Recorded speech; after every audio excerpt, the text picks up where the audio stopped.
Step into Value Zone. Value Zone. Hypermart. Button. అపాంగరేఖాభిరభంగురాభిః అనంగలేఖారసరంజితాభిః అనుక్షణం వల్లభసుందరీభిః అభ్యర్చ్యమానం విభుమాశ్రయామః. శ్రీకృష్ణుని కంటి చూపు మన మీద పడాలి. ఎలాంటి కన్ని చూపు అంటే అనుక్షణం వల్లభ సుందరీలు అంటే ఈ గోపికలతోటి కూడి ఉండే కృష్ణుని కంటి చూపు అలాంటి కొస చూపైన మన మీద పడితే చాలు. అలాంటి విభుణ్ణి ఆశ్రయిస్తాం. నిరంతరము ఈ గోపికల కంటి చూపుకి ఆశ్రయంగా ఉండేవాడు. వాళ్ళు అక్కడే చూస్తుంటారు, స్వామినే చూస్తారు. మనం కూడా అలాగే మన హృదయాలు కూడా కృష్ణుణ్ణి ఆశ్రయించి ఉండాలి, ఆయన్నే ఆశ్రయించి ఉండాలని చెప్తున్నాం. దేవకి వసుదేవుల మొదటి కుమారుడైన కీర్తిమంతుణ్ణి కంసుడు వధించాడు. తర్వాత వాళ్ళని చెరసాల్లో వేశాడు. చెరసాల్లో వేస్తే కంసుడికి ఇతను కొంచెం దుర్మార్గమైన ప్రవర్తన కలిగి ఉన్నవాడికి అతని మామగారైన జరాసంధుడు పూర్తిగా మద్దతు ఇచ్చాడు.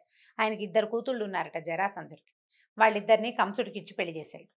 తర్వాత వీళ్ళు ఏం చేశారు, నరమాంస భక్షకులైన చాలామంది రాక్షసుల్ని పంపించి యాదవులని అంటే వసుదేవుని కుటుంబానికి వంశానికి చెందిన వాళ్ళని హింసించడం మొదలుపెట్టారు. దీన్ని భరించలేక చాలామంది దేశాలు బట్టి పారిపోయారట. కురు, పాంచాల, కేకయ, శాల్వ, తర్వాత విదేహ, విదర్భ, విదేహ, కోసల దేశాలలో ఆశ్రయం పొందారు. ఈతో పడలేక అక్కడికి వెళ్ళిపోయారనమాట. కొందరు నందుని గోకులంలో ఆశ్రయం పొందారు. వసుదేవుని భార్య అయిన రోహిణి కూడా అదే గోకులంలో తలదాచుకుంది. కొందరు యాదవులకు పారిపోయే అవకాశం లేకపోయింది, వాళ్ళు వెళ్ళలేపోయారు ఎక్కడికి.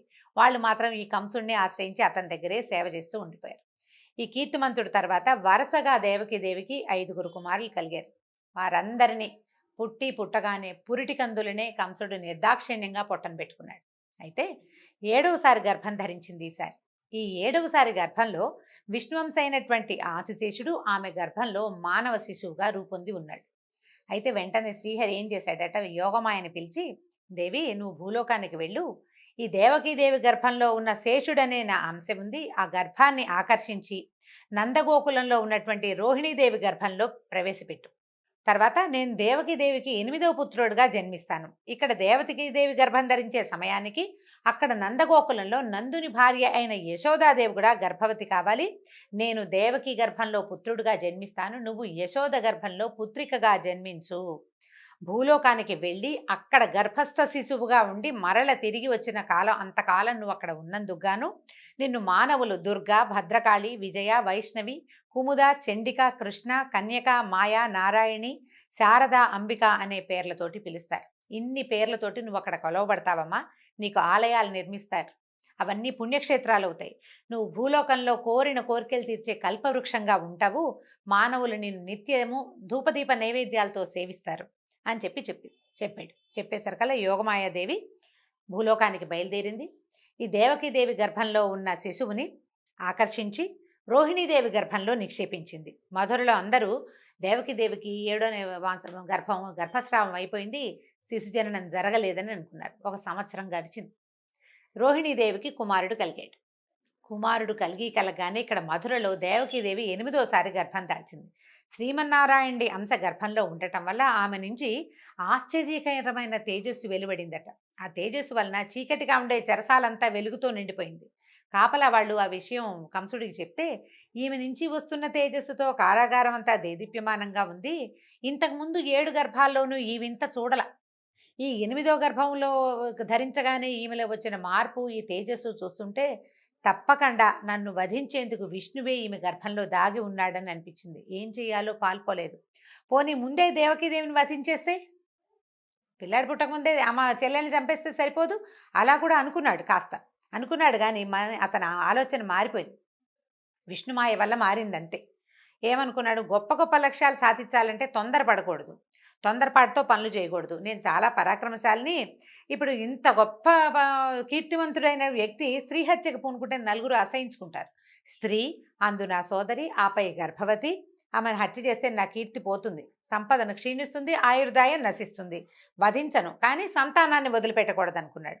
సరే, ఆమెను చూడ్డానికి వచ్చిన వాడు కూడా మళ్ళీ వెనక్కి వెళ్ళాడు. కానీ అతనికి ఆ తేజోవంతమైన ఆమె ముఖము, ఆ మహాద్భుత సౌందర్యము వదిలిపెట్టలేదట ఆయన దృష్టిని. ఎంతసేపు హరి తలుచుకుంటూ తలుచుకుంటూ తలుచుకుంటూ విష్ణువునే తలుచుకుంటూ ఉండేవాడు. ఆయుధాలతో చేసిన గాయాల కంటే కూడా ఈ గాయం ఈ మనసు లోపల నన్ను చంపబోయేవాడు ఈ వెలుగులో ఉన్నాడు అన్న భావన అతన్ని చాలా బాధించిందట. తింటున్నా, కూర్చున్నా, పడుకున్నా, నిద్రపోతున్నా, ఏం చేస్తున్నా సరే అతన్ని ఈ విష్ణు చింతన వదిలిపెట్టలేదు. ఇక భగవంతుడే, ఇక రెండో ఆలోచన లేదనమాట. ఏం చేస్తున్నా శ్రీహరి ఆలోచనే ఉండేది. ఈవిడ దేవకీదేవికి ప్రసవ సమయం దగ్గర పడింది. బ్రహ్మరుద్రాది దేవతలందరూ కారాగారానికి వచ్చారు ఆమెను చూడ్డానికి. గర్భస్థ శిశువుగా భగవంతుడు ఉన్న ఆ గర్భము ధరించిన మాతృమూర్తిని చూడ్డానికి వచ్చారు. అందరూ చూసి ఆమెకు ధైర్యం చెప్పారు. నీ పిల్లవాడిని ఏమీ చేయలేడమా కంసుడు, నీ పిల్లవాడు ఈ పుట్టబోయే నీ కొడుకు యాదవులని రక్షిస్తాడని చెప్పి ధైర్యం చెప్పారు. తర్వాత ఆ మంగళమైన ముహూర్తం ఆ రోజు ఎదురుపడింది. ఏ రోజు వచ్చింది చూడండి, శ్రీకృష్ణ జననం. సర్వాత్మకుడు, సర్వశేషి, సర్వవ్యాపకుడు అయినటువంటి శ్రీమన్నారాయణుడు తన అంశతోటి దేవకీదేవి పుత్రుడిగా మానవుడై అవతరించబోతున్న మంగళకరమైన ముహూర్తం. భక్తులు తమ చర్మచక్షువులతో తనని చూడలేరని, అంటే మనం ఎవ్వరం నేకడేది మాంసనేత్రంతో భగవంతుడిని చూడలేం. మనకి కనిపించటానికే, మానవులని ఉద్ధరించటానికే, భూభారం తగ్గించటానికి భగవంతుడు గర్భస్థ శిశువుగా, ఏ జన్మంటూ లేనివాడు, జన్మే లేని మహానుభావుడు జన్మించటానికి ఉద్యుక్తుడయ్యి ఆమె గర్భంలో ప్రవేశించాడు. ఆమె బయటికి రాబోయే సుముహూర్తం దగ్గర పడిందట. వర్ష ఋతువులోని శ్రావణ మాసం, కృష్ణపక్షంలోని అష్టమి తిథి, అర్ధరాత్రి సమయం. నక్షత్రాలు, గ్రహాలు అన్నీ అత్యంత శుభప్రదమైన స్థానాల్లో ఉన్నాయి. చంద్రుడు రోహిణి నక్షత్రస్థుడై ఉన్నాడు. దిక్కులు ప్రశాంతంగా ఉన్నాయి. ఆకాశంలో మబ్బులు లేవు. గుంపులు గుంపులుగా ఉన్న నక్షత్రాలు విశేషంగా ప్రకాశిస్తున్నాయి. ఎంత విశేషంగా ఉందో చూడండి. నదుల్లో నీరు ప్రశాంతంగా ఉందట. గాలి సుగంధాన్ని మోసుకొచ్చి ఎంత హాయో చల్లని గాలి వీస్తోంది. విప్రుల అగ్నిగృహాలలో త్రేతాగ్నులు నిలకడగా జ్వలిస్తున్నాయి. భగవంతుడు రాబోతున్నాడన్న ఆనందంతో అగ్నులు కూడా నిలకడగా జ్వలిస్తున్నాయట. అరణ్యాల్లోనూ ఉపవనాల్లో వృక్షాలకి, లతలకి అర్ధరాత్రి సమయంలోనే పువ్వులు పూసేసినాయట, గుత్తులు గుత్తులుగా. ఆ పువ్వుల వాసనకి తుమ్మెదలు వచ్చి చేరిపోయినాయట వాటి మీద. ఈ మధుర, సూరసేన దేశాల్లోని పట్టణాల్లో, నగరాల్లో, గ్రామాల్లో, గొల్లపల్లెల్లో కూడా అంతకుముందు ఎన్నడూ కనపడని ఎన్నో శుభశకునాలు కనిపించినాయట. గంధర్వులు, కిన్నరులు ఆకాశంలో నిలిచి ఆనందంగా గానం చేస్తున్నారు. మునులు, దేవతలు ఆకాశం నుంచి పుష్పవృష్టి కురిపిస్తున్నారు. బ్రహ్మ అధిష్టాన దేవతగా కలిగిన రోహిణీ నక్షత్రంలో జన్మమే లేని శ్రీమన్నారాయణుడు దేవతాస్వరూపిణి అయిన దేవకీదేవి యందు భువనమోహనుడైన మానవ శిశువుగా జన్మించాడు. అయితే ఈ శ్రీకృష్ణ పరమాత్మ జన్మించిన తిథి భాగవతంలో చెప్పబడలేదండి. ఇదంతా విష్ణు పురాణంలో ఉంది, ఏ సమయంలో జన్మించాడు ఏమిటి అనేది. అయితే వర్ష ఋతువులో శ్రావణ మాసంలో నేను పుడతానని చెప్పాడని ఉన్నది. ఆ తర్వాత ఈ పుట్టగానే శిశువు వెంటనే పద్మపత్రాల వంటి నేత్రాలు, 4 భుజాలు, శంఖము, చక్ర, గద వంటి మహా ఆయుధాలని ధరించి వక్షస్థలం మీద శ్రీవత్సమనే రేఖతోటి, అంటే ఒక పుట్టుమచ్చ ఉంటుంది విష్ణుమూర్తి, దాన్ని శ్రీవత్సము అంటారు. రేఖలాగా ఉంటుందట, చిన్న చిన్న గీతలుగా ఉంటుంది. మెడలో కౌస్తుభమణి, పచ్చని పట్టుబట్టతోటి, దట్టమైన మేఘం వంటి మైఛాయతోటి, శరీరపు ఛాయతోటి ఈయన ఏం చేశాడు, అమూల్యమైనటువంటి మణులు పొదిగిన స్వర్ణ కిరీట కుండలాలతోటి, వాటి కాంతితో మెరిసిపోతున్న దట్టమైన ముంగురులతోటి, అనేక దివ్యాభరణాలతోటి ఆ చెరసాలలో తన తాలూకు దివ్యమైన తేజస్సుని నింపుతూ లేచి నుంచున్నాడు. పసిబిడ్డ ఒక్కసారి చతుర్భుజుడైన విష్ణుమూర్తిగా సాలంకృతుడుగా వాళ్ళకి దర్శనమిచ్చాడు. వసుదేవుడు ఆశ్చర్యచకితుడైపోయాడు. శ్రీమన్నారాయణనే అట్లా చూస్తూ ఉండిపోయాడట. తన పిల్లవాడు పుట్టాడు అనే భావం లోపలే అది పూర్తిగా మనసులో నిండకముందే శ్రీహరి అనే భావం ఉదయించేసిందట.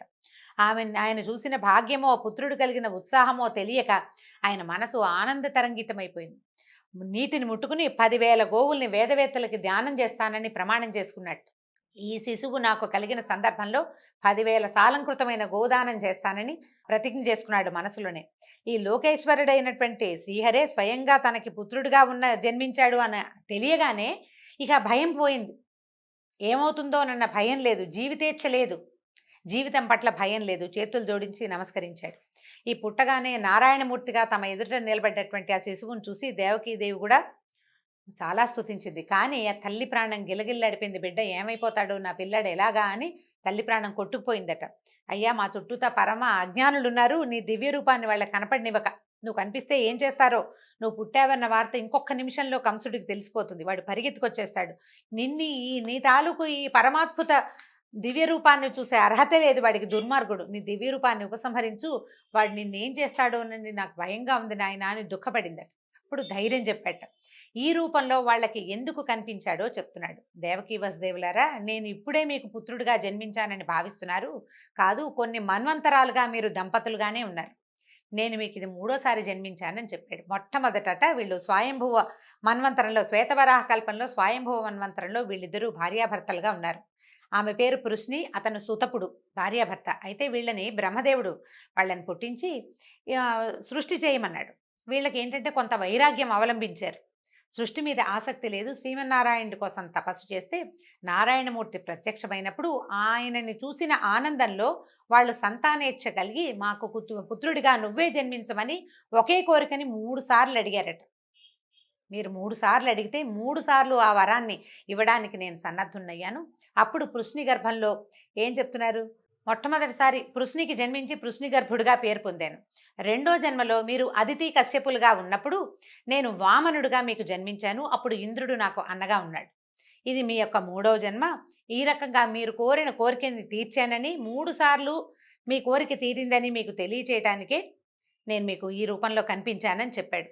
మీరు ఈ జన్మలో ఒక్కొక్కసారి నేనే పరబ్రహ్మాన్నని, అంటే పరదైవతాన్ని నేనేనని మీరు తెలుసుకుంటారు. అంతలోనే ఆ జ్ఞానం పోయి మీ కుమారుడిగా నన్ను భావిస్తారు అని చెప్పాడు. చెప్పిన తర్వాత ఏం చెప్పాడంటే, వసుదేవ, నన్ను తీసుకెళ్ళి నందగోకులానికి వెళ్ళు. నీకేమీ భయం లేదు. నువ్వు అక్కడ అదే సమయానికి యశోదాదేవి స్త్రీ శిశువుకి జన్మనిచ్చింది. ఈ పిల్లవాడిని అక్కడ అట్టపెట్టి అక్కడ ఉన్న చిన్న చంటి పిల్లని ఎత్తుకొచ్చేసేయమన్నాడు. నీకు ఏమీ భయం లేదు. కారాగృహంలో వెళ్ళడానికి నీకే అనుమానం లేదు. నా మాట మీద వెళ్ళిపో. ఆదిశేషువు బయట ఉన్నాడు, నీకు కావలిగా నీతో పాటు వస్తాడు అని చెప్పేసరికల్లా వెంటనే ఈ చతుర్భుజ నారాయణమూర్తిగా ఉన్నవాడు పసిబిడ్డ అయిపోయి కేవ్వమంటూ ఏడ్చాడట. ఈ నవజాత శిశువుని, అప్పుడే పుట్టిన బిడ్డను తీసుకుని వసుదేవుడు ముద్దు పెట్టుకున్నాడు. పిల్లవాడిని ఎత్తుకుని గుమ్మం దాటానికి బయలుదేరాడు. అయితే వీళ్ళు ఏం చేశారు? కాపలా వాళ్ళు కారాగారం బయట పెద్ద పెద్ద గడియలు పెట్టి గొలుసులు తగిలించారు. ఈయన కాళ్ళకి గొలుసులు ఉన్నాయి, బయట గొలుసులు, వాటికి తాళాలు ఉన్నాయి. కాలికి సంఖ్యల ఊడిపోయింది. తలుపు దానంతట అదే తెరుచుకుంది. కావలి వారంతా నిద్రాగతులైపోయి ఉన్నారు. అంతా విష్ణుమాయ ఆవరించేసింది ప్రపంచం అంతా. బయటికి వచ్చాడు పిల్లవాడిని తీసుకుని. ఆ చేతిలోకి వచ్చిన శిశువుని నెత్తి మీద పెట్టుకున్నాడట. ఆయన తల మీద పెట్టుకుని బయటకు వచ్చేసరికల్లా 1000 తలల ఆదిశేషువు వాకిట్లో నిలబడి ఉన్నాడు. తన 1000 తలలని విశాలంగా విప్పార్చి వీళ్ళ వెనకాలే బయలుదేరాడట. అంతలో ఒకసారి పెద్ద వర్షం మొదలైందట. మామూలు వాన కాదు. మొత్తం ప్రపంచంలో ఉన్న మబ్బులన్నీ వచ్చి ఈ మధురానగరం మీదే కురుస్తున్నాయా అన్నంత పెద్ద వానట. కారు మబ్బులు, ఉరుములు, పిడుగులు. అసలు ప్రపంచమంతా ఈ వర్షం వచ్చేసరికల్లా ఇంకా నిద్రాపరవశులు అయిపోతారు. జనం ముడుచుకుని పడుకుంటారు. మెలకువ రాదు, నిద్రలోకి జారిపోతారు. ఇంతలో అక్కడే ఉన్న యమునా నది, ఎక్కడెక్కడి వర్షపు నీరు యమునా నదిలోకి ప్రవేశించింది. ప్రశాంతంగా ఉండే యమునా నది గట్లు పొరుచుకుని ఉధృతంగా ప్రవహించడం మొదలుపెట్టింది. ఈయన చెరసాల నుంచి బయటకు వచ్చాడు. అక్కడ ఆదిశేషు ఉన్నాడు కదా, ఈ పడగలు విప్పి వాళ్ళని రక్షిస్తూ ముందుకు బయలుదేరాడు. ఆయన యమునా తీరం చేరాడు. లోతైన యమునా నదిలో ప్రవాహ వేగం పెరిగిపోయింది. పెద్ద పెద్ద కెరటాలు వస్తున్నాయి. అయినా సరే ఈయనేమో ఆలోచించలా. విష్ణువు వెళ్ళిపోమన్నాడు, వెళ్ళిపోవటమే. అడుగులు వేసి యమునలోకి దిగంగానే యమున, అంత పెద్ద యమున, రాముల వారికి సముద్రం దారిచ్చినట్టుగా ఈ యమునా నది అంత తరంగాలతో ఉన్నది కూడా ఆయన నడవడానికి వీలుగా దారిచ్చేసిందట. వాన పడకుండా ఆదిశేషువు శిశువుని తండ్రిని రక్షిస్తూ పూర్తిగా ఈ నందగోకులానికి చేరేదాకా ఆదిశేషువు వెనకాలే ఉన్నాడు. ఈ యోగమాయ ప్రభావంతో గోకులంలో అందరూ గాఢమైన నిద్రలో ఉన్నారు. పురిటింట్లో కూడా ఎవ్వరూ ఏ సందడి లేదు. యశోదాదేవికి తను బిడ్డకి ప్రసవించానని తెలుసు, కానీ స్త్రీ శిశువో పురుష శిశువో ఆమె మర్చిపోయింది. ఆమెకు తెలియదు. ఈ ప్రసవం చేసిన స్త్రీలకి కూడా పుట్టినవాడు పిల్లవాడా పిల్ల అనే ధ్యాస లేదు. అందరూ ఎవరి ద్వారాన వాళ్ళు మత్తులో పడున్నారు. ఈయన నిశ్శబ్దంగా తను తీసుకొచ్చినటువంటి నారాయణ నవశిశువుని అక్కడ పడుకోబెట్టి అక్కడ ఉన్న వెలిగిపోతున్నటువంటి బాలికని చేత్తో పుచ్చుకున్నాడు. తీసుకుని బయటకు వచ్చేసాడు. బయటకు వచ్చి మళ్ళీ మధురా నగరంలోకి దారి తీశాడు. నగరంలోకి వచ్చేసాడు. యమునా నది దారి ఇచ్చింది. ఆదిశేషువు కాపాడుతున్నాడు. కారాగారంలోకి ప్రవేశించాడు. మొత్తం తలుపులు అన్నీ యథావిధిగా ఎక్కడపక్కడ మూసుకుపోయింది. లోపలికి వెళ్ళిపోయి తన కాలికి సంఖ్యలు తగిలించుకుని పిల్లని తెచ్చి దేవకీదేవి పొత్తిళ్లలో పడుకోబెట్టాడు. పిల్లని నేల మీద పెట్టిన మరుక్షణంకే ఉమ్మని ఏడ్చిందట చంటిపిల్ల. పెద్దగా ఏడ్చింది. ఏడ్చేసరికల్లా అప్పుడే పిల్ల పుట్టేసిందని చెప్పి పిల్లవాడు పుట్టాడు అనుకుని కావలి వారంతా అరిచరిచి కేకలు పెట్టి బాకాలు ఊదారు. ప్రసవం అయిపోయింది. మహారాజు రావాలంటే పరిగెత్తుకుంటూ వచ్చాడట. ఆయన ఎట్లా పరిగెత్తుకొచ్చాడంటే, ఎప్పుడెప్పుడు తన మరణానికి కారణమయ్యేవాడు పుట్టేస్తాడో అని బెంగటిల్లిపోయి ఉన్నవాడు ఈ మంచం మించి లేవడం, ఆయన జుట్టు ముడేసుకుని పడుకున్నాడు. ఆ ముడి కాస్త ఊడిపోయింది. అపశకునం, రాజులు జుట్లు విరబోసుకుని బయటికి రాకూడదు. అడుగులు తడబడిపోతున్నాయి. మృత్యువు పిలుస్తోంది అనేసరికల్లా భయం వేస్తుంది. ఆ భయంతో అడుగులు తడబడిపోతున్నాయి. అన్నీ అపశకునాలే. వస్తూ బల్లలు కుర్చీలు తన్నేసుకున్నాడు. అంటే ఆ ఉధృతిలో పరిగెత్తుకొస్తూ అనమాట, ఉద్వేగంలో ఎట్లాగోట్లా పరిగెత్తుకొచ్చేసాడు. వచ్చిన తర్వాత తీరా చూస్తే ఏముంది, ఆడపిల్ల. అక్కడి నుంచి దేవకిదేవి అన్నా వద్దు, అష్టమ గర్భుడైన వాడు నీ మరణానికి కారణమవుతాడని చెప్పింది ఆకాశవాణి. ఇదేమో శిశువు, స్త్రీ శిశువు, ఆడపిల్ల, ఇది నిన్నేం చేస్తుంది? ఇంట్లో పుట్టిన మొట్టమొదటి పిల్ల, ఈ పిల్లని ఏం చెయ్యొద్దని పమిటలో దాచేసుకుందట. పిల్లని ఇవ్వలేదు ఆవిడ. ఇవ్వకపోతే ఆయన బలవంతంగా లాక్కున్నాడు. నువ్వు నా పెళ్ళైనప్పటి నుంచి పుట్టిన పిల్లల్ని చంపేశావు, నేను ఒక్కసారి కూడా ఏమనలేదు. ఆడపిల్ల, ఈ ఒక్క పిల్ల ఇదే ఆఖరిది, నాకు 8దే సంతానం అని జ్యోతిష్కుడు చెప్పారు అందరూ. ఈ ఆఖరి బిడ్డనైనా నాకు బతికించి ఇవ్వమని ఆవిడ ఎంత బతిమలాడినా ఆయన వినకుండా ఈ కాళ్ళు చేత్తో పుచ్చుకున్నాడు. 2 కాళ్ళు పై ఎత్తి విసిరాడు అక్కడున్న ఒక బండరాయి మీదకి. ఈ విసరంగానే ఈ శిశువు రాతికి తగలేదు, ఎగరటం ఆకాశంలోకి ఎగిరిపోయింది. శక్తి స్వరూపిణిగా నిలబడిందట. ఎలా ఉందంటే ఘనమైన కిరీటము, అమూల్యమైన ఆభరణాలు, 8 భుజాలతోటి, దుర్నిరీక్షమైన తేజస్సుతోటి ఉంది. ధనుర్బాణాలు, శూలము, శక్తి, ఖడ్గము, డాలు, శంఖచక్రాలు, గద ధరించి అక్కడి నుంచి ఈమె పైకి ఇట్లా పెద్ద రూపం కనపడేసరికల్లా సిద్ధులు, చారణులు ఆకాశంలో అటు ఇటు ఆకాశ గమనం చేసే వాళ్ళంతా ఆమెను చూసి ఓ అమ్మవారు ప్రత్యక్షం అయిపోయిందని గానం చేసేస్తున్నారట. ఆమె ఇట్లా అందట, ఓరి మూర్ఖుడా, నేనెవరో తెలియక చంపబోయావు. నన్ను చంపితే నీకొచ్చే ప్రయోజనమేముంది? ఏ ప్రయోజనము లేదు. ఇంతకు ముందు జన్మలో నిన్ను చంపినవాడు ఈ జన్మలోనూ నిన్ను చంపగలిగేవాడు పుట్టే ఉన్నాడు నాతో పాటే. అతడే నిన్ను చంపుతాడు. ఇది తప్పదు. మరణం నుంచి తప్పించుకోవాలని దీనులని హింసించడం ఇకనైనా మాను అని చెప్పి ఈ అష్టభుజాలతోటి ఉన్న మహోగ్రమైన రూపం క్షణంలో మాయమైపోయిందట.